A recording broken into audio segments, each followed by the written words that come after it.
Hello, I'm Lucine Sabounjian and I'm an NPI engineer at Deringer-Ney. Welcome to another installment in a series of videos that highlights the technologies we use to make our innovative products. This video features our automated process for welding silver alloy contacts onto copper-based material. We use this technology to make stationary and movable contacts for switches, relays, and contactor applications. In this example, silver alloy contacts are being used because electrical arcing is a concern.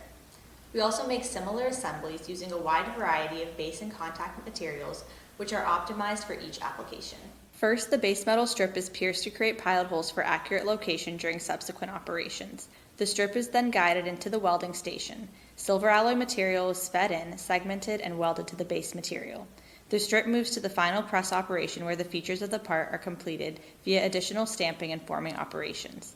Then the parts move on to packaging. Finished parts can be packaged on reels or can be separated from the strip and packaged in poly bags or trays. We hope you've enjoyed this brief look at our automated welding process. We've certainly enjoyed sharing it with you. For more information, please visit deringer-ney.com.